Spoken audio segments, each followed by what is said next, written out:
Hello everyone, I am Khushbu Tak and welcome to all of you. आपका अपना channel शिक्षा mission. तो अपना चैप्टर चल रहा था वर्क, एनर्जी, पावर। वर्क में अपन ने देखा था पॉजिटिव वर्क, नेगेटिव वर्क और जीरो वर्क। तो वर्क का अपन को फॉर्मूला मिला था एफ डी कॉस थीटा,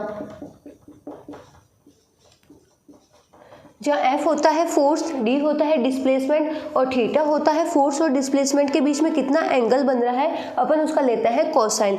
लेकिन यहाँ पे जो अपन फोर्स को कंसीडर कर रहे थे ये थी कांस्टेंट फोर्स। ये जो फोर्स थी ये होती है कांस्टेंट। अगर फोर्स वेरी होती है तो उस टाइम अपन वर्क डन कैसे निकालेंगे? जैसे जैसे अपन डिस्प्लेसमेंट चेंज कर रहे हैं वैसे वैसे अगर फोर्स भी वेरी कर रही है तो उस टाइम जो वर्क डन का फॉर्मूला होता है एफ डी कॉस थीटा ये वैलिड नहीं होगा, उस टाइम दूसरा फॉर्मूला लगेगा। तो आज अपन देखेंगे अगर फोर्स वेरी होती है तो वेरिएबल फोर्स में अपन वर्क डन कैसे निकालते हैं। तो ड्रॉ करते हैं अपन ग्राफ एफ और एक्स के बीच में।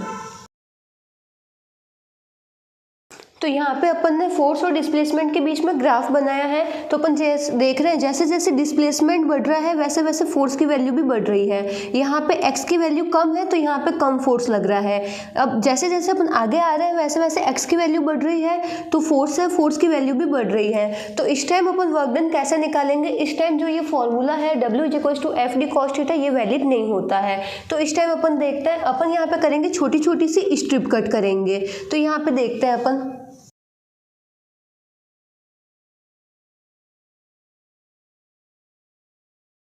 तो यहाँ पे अपन रेक्टेंगल शेप में छोटी छोटी सी स्ट्रिप कट करते हैं। अपन छोटे से डिस्प्लेसमेंट की बात कर रहे हैं। अगर बहुत छोटा सा डिस्प्लेसमेंट होता है तो उस टाइम कितना फोर्स लग रहा है? तो यहाँ पे अपन कंसीडर कर रहे हैं F1 फोर्स लग रहा है। फिर अपन ने यहाँ पे 3 स्ट्रिप कट की है, del x del x del x. यहाँ पे F1 फोर्स लग रहा है, यहाँ पे F2 फोर्स लग रहा है, यहाँ पे F3 फोर्स लग रहा है। अब अगर रेक्टेंगल स्ट्रिप है इसका अगर एरिया निकालेंगे तो इसका एरिया हो जाएगा F1 dx, इसका एरिया हो जाएगा F2 dx, इसका एरिया हो जाएगा F3 dx। अब ऐसे जो ये रेक्टेंगल स्ट्रिप है अगर इन सबको मैं ऐड कर दूं तो मेरे पास में टोटल जो यहाँ पे है यहाँ से लगाकर यहाँ तक इसका टोटल कर्व सरफेस का मेरे को एरिया मिल जाएगा।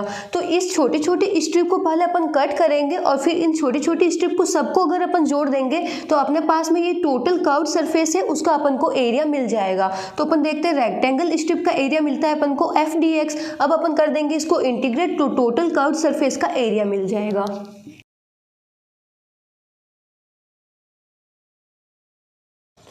टोटल फोर्स कितना अप्लाई हो रहा है? टोटल फोर्स अप्लाई हो रहा है F और अपन डिस्प्लेसमेंट ले रहे हैं यहाँ से लगाकर यहाँ तक अपन डिस्प्लेसमेंट ले रहे हैं। इसको कंसीडर कर लेते हैं अपन x1 और इसको कंसीडर करते हैं x2।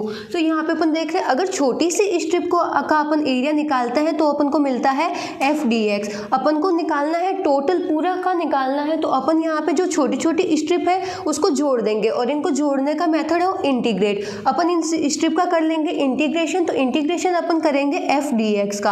अब dx अपन कहाँ से कहाँ कंसीडर कर रहे हैं? यहाँ से यहाँ तक अपन इंटीग्रेट कर रहे हैं। तो यहाँ पे अपन लिमिट लगा देंगे x1 से x2 तो अपने पास में टोटल एरिया आ गया। और यही होता है वर्क डन। जब फोर्स वेरी होता है तो उस टाइम वर्क डन का फॉर्मूला होता है integration of f dx, limit होती है x1 से f2।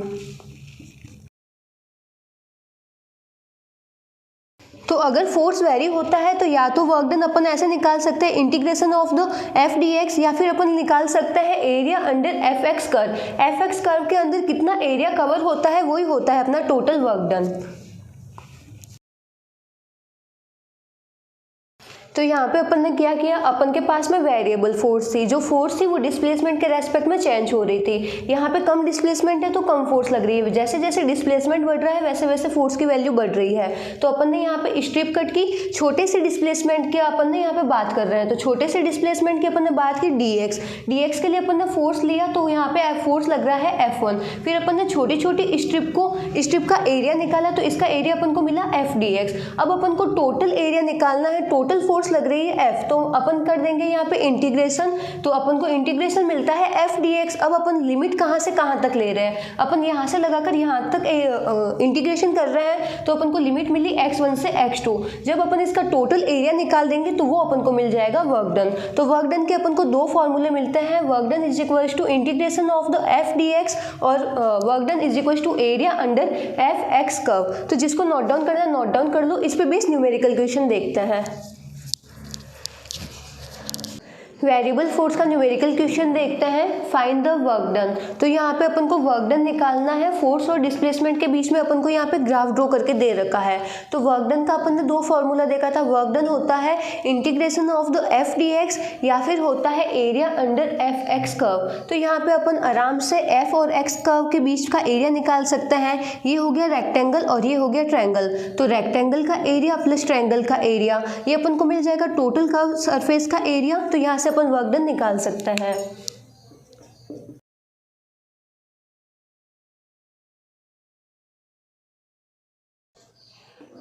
अब रेक्टेंगल का एरिया अपन को कितना मिलता है, ये मिलता है अपन को 10 और ये मिलता है 20। तो इसका एरिया हो गया 10 × 20 प्लस यहाँ पे ट्रायंगल है, ट्रायंगल का एरिया अपन को कितना मिलता है, ये है 10 से 20। तो यहाँ पे बेस कितना मिला अपन को 10, तो ये हो गया =½ इंटू बेस। और हाइट कितनी मिलती है अपन को 20 न्यूटन। तो ये हो गया 20।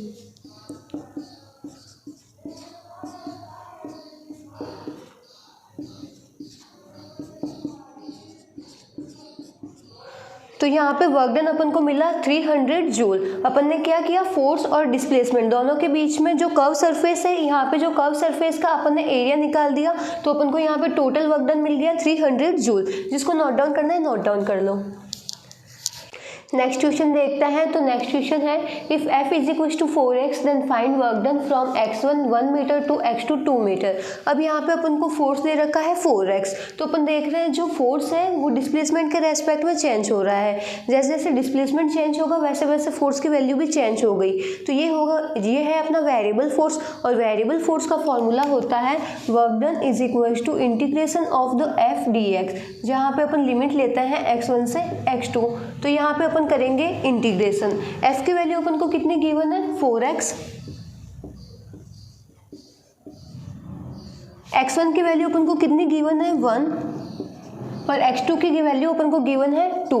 तो अपन यहाँ पे इंटीग्रेशन करेंगे। 4 है कांस्टेंट, तो कांस्टेंट आ जाता है इंटीग्रेशन से बाहर। तो अपन इंटीग्रेशन करेंगे x dx का 1 से 2 तक। तो x का अपन को इंटीग्रेशन मिलता है x²/2।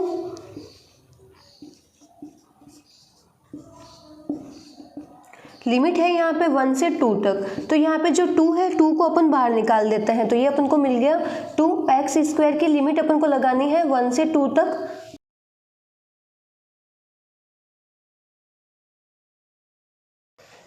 लिमिट लगा के अपन जब इंटीग्रेशन करके जब अपन लिमिट लगाएंगे तो अपन को फाइनल वर्क डन मिला 6 जूल। तो यहाँ पे अपन ने क्या किया, जो फोर्स था वो वेरी था। अब तो अपन ने बस यहाँ पे इसका इंटीग्रेशन कर दिया है और अपन को लिमिट गिवन है 1 से 2 तक। तो अपन को वर्क डन मिला 6 जूल। जिसको नोट डाउन करना है नोट डाउन कर लो।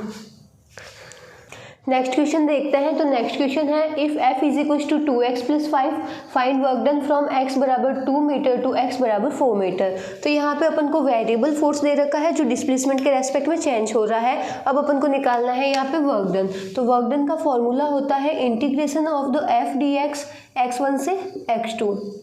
यहाँ पे f की वैल्यू अपन को कितनी गिवन है, 2x + 5।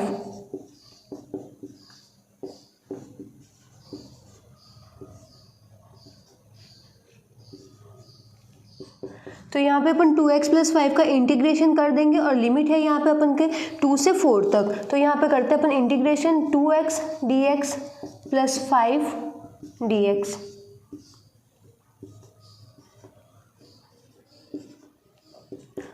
जब इंटीग्रेशन करते हैं तो कांस्टेंट टर्म आ जाती है इंटीग्रेशन से बाहर। तो ये 2 आ जाएगा बाहर। x का इंटीग्रेशन अपन को मिला x²/2। 2 को अपन ले लेंगे यहाँ पे बाहर। तो x² की लिमिट अपन को लगानी है 2 से 4 तक। और यहाँ पे जो 5 है ये है कांस्टेंट टर्म और कांस्टेंट टर्म का इंटीग्रेशन होता है 0। तो ये अपन को यहाँ पे मिला 0। वर्क डन अपन को मिला 12 जूल। अपन ने यहाँ पे क्या किया, फोर्स है, फोर्स की वैल्यू अपन को गिवन है 2x + 5 और लिमिट अपन को गिवन है 2 से 4। तो यहाँ पे अपन ने फोर्स की वैल्यू पुट की, लिमिट अपन ने की, फिर अपन ने इंटीग्रेशन किया।